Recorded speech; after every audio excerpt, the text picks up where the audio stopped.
Hello, hello, beautiful people.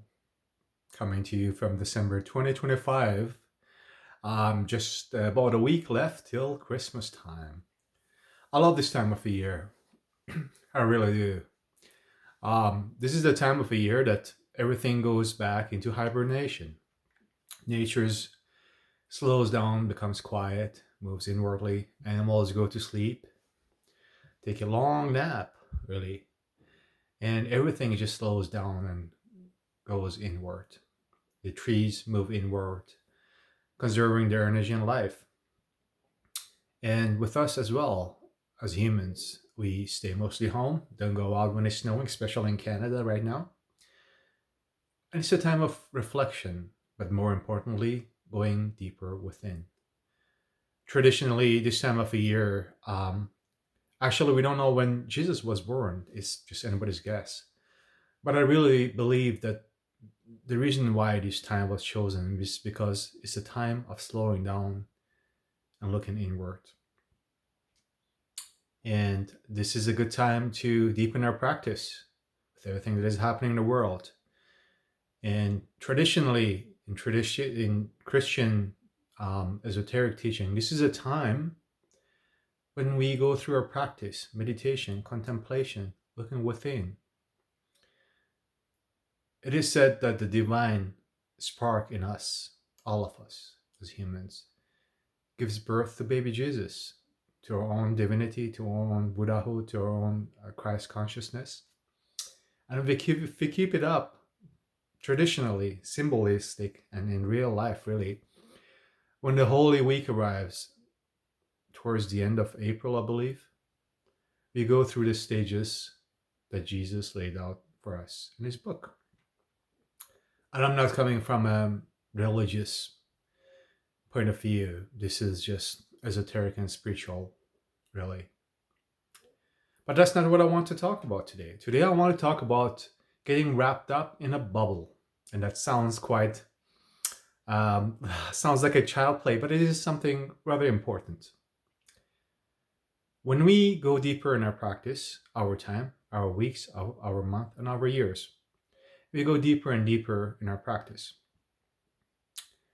And as we become quieter, like this time of the year, and I'll relax into ourselves, free from thought, free from activities, we go deeper in ourselves. And slowly but surely, it's very likely that parts of our subconscious mind that are repressed deep down in our subconscious mind come up.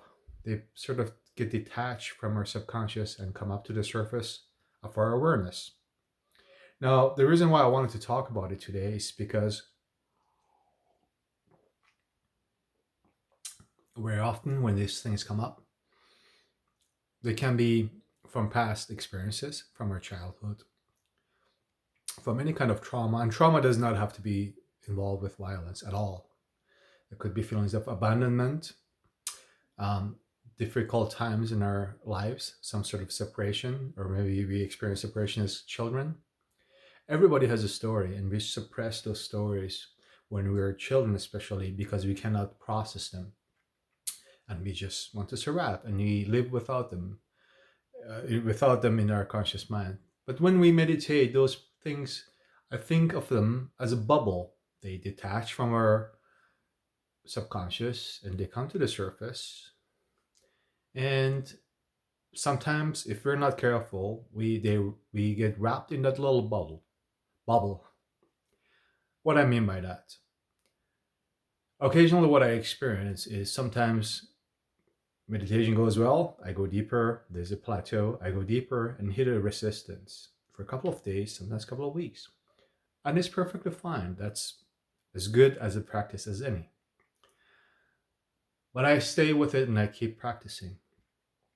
And when you discover what is behind that resistance, something that our subconscious is covering to protect ourselves very often, you open up to that emotion.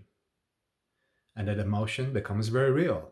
Uh, just this last week, I just wasn't feeling good when I dealt with this resistance.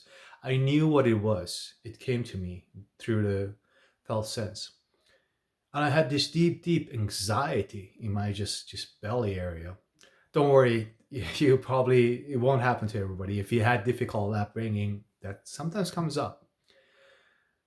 But it wasn't really tension and anxiety in you, but I realized that I had that all along, very likely. And I didn't feel good about it. And you question everything. What am I doing with my practice? Am I doing it right? I'm not going anywhere. All these years of practice for nothing. All these things come up, especially if you're practicing with yourself, just by yourself. I mean, but then I realized that no, it's not just me. It's not this. It's just a bubble from the past. We go back. It's kind of like a flashback, but it's not a flashback. We go back into the time when we felt that feeling. So if at some point you had some sort of traumatic experience, or maybe you had a difficulty in your life, or if you went through a difficult period in your time, that sort of quote unquote bubble that comes up wraps you all around and you go back in time exactly how you felt at that moment. And it's a good thing, it's a healing process, really.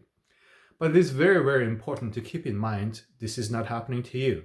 These are remnants of a past experience that you're processing, that you're healing, that comes to your surface, you deal with it, and you move on. You reach healing, and then we go deeper and deeper. So it is very important to realize that if you hit resistance and you work with the resistance and some negative feelings, thought, emotions, memories, or whatever come up, it's okay. Just keep in mind, it's not happening right now. You're in no danger. You're not gonna be abandoned. You're not the depression that you're feeling is not very likely. You're not depressed. It's just a healing process because you're wrapped in that bubble. It's very important because if we're not aware, if we don't have the right coaching, we're thinking, I'm depressed. I don't know why I'm depressed. I'm feeling anxiety. I don't know why I'm feeling anxiety. But just keep in mind, this very likely, not always, but very likely comes from this little bubble that is in your memory that comes up through meditation. And that's part of the healing process. Just because you feel depressed doesn't mean that you have depression. If you feel anxiety doesn't mean that you have anxiety. You're experiencing, processing something from the past. And it is very important to keep that in mind, in my experience. And yeah, so it was a wonderful experience. But also, sometimes those feelings, those thoughts, I find have their own gift. They want to be processed. And when we learn to process them, we get their wisdom and their gift, really. And then we move on, and that becomes part of our story. And it's a very freeing experience. I think I mentioned last summer I had a very difficult time for about a month in Europe. Not a month, but maybe just 2 weeks at least.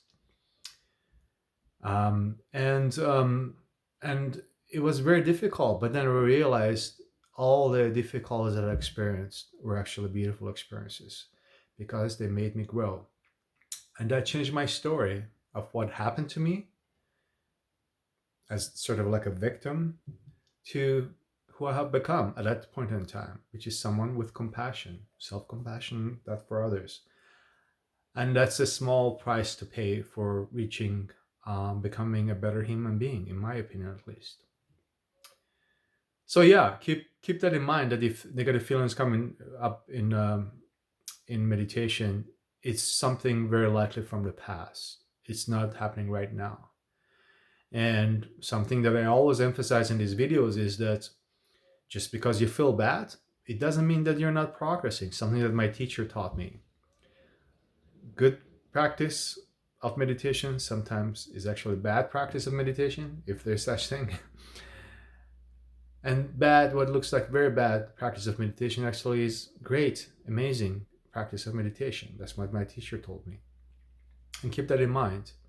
And sure enough, after working with that negative that came up, but by working on that resistance, was amazing.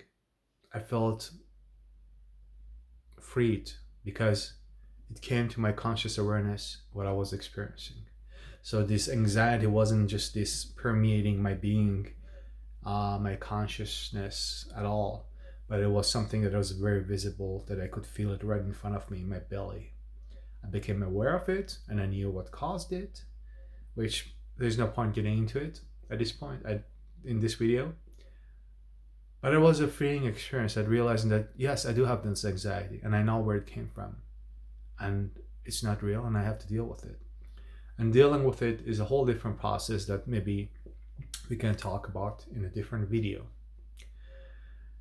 And when I do that, when I go through this experience of resistance, as I said, you go deeper, struggle a little bit maybe when we're beginners, and there's a plateau, and I usually go deeper, and it feels amazing for a few days, few weeks, and that's just my experience. And then you hit a resistance, and you go deeper, come up, and then it's big resistance, you have to deal with it, and then you go down, and you go boom, go far deeper than you were ever before. It's part of a practice. I'm not saying that's true for everybody. That's what's true with me. And if you grew up without any trauma or any difficulties, good for you. You probably will not experience any of that. Sending you all my love. Hope you're all doing well. I hope you have an amazing Christmas. And I really hope that we all take this time, no matter what's happening around us, to go deeper into our practice and be a better, more centered human being in January, hopefully. All right, talk to you all later.